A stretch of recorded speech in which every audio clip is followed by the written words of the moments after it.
this could be a life or death issue. It's non-livable. Tenants at the Creekside Apartments in southwest Oklahoma City saying they've been baking in their scorching hot apartments for nearly a month. I'm afraid that I'm going to get a heat stroke. They're going without air conditioning during one of the hottest weeks on record. Running multiple fans at once, but tenants still saying the heat's unbearable. I'll say probably about 90 plus degrees.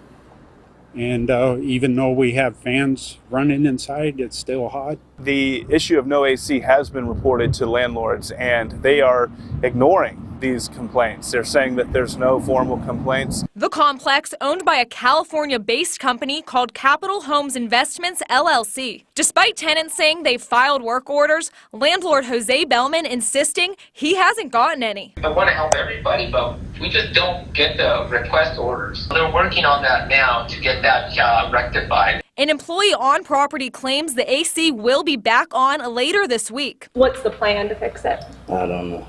House Representative Mickey Dolan says with Oklahoma being one of 6 states in the country without anti-retaliation laws, he fears it makes the state a prime target for landlords to potentially take advantage of Oklahomans. A lot of people at this apartment complex are afraid to speak up in fear of being retaliated against. I spoke to one tenant last week who said that after he went on camera, he was told by management that he was looking at eviction. He has told me that that he could kick me out for doing what I'm doing. But Bellman's denying this. We asked him if there was any truth to the threat, which he replied, not at all. It's imperative that we do all that we can to get the attention of the out-of-state corporate landlord, to get them to fulfill their obligations.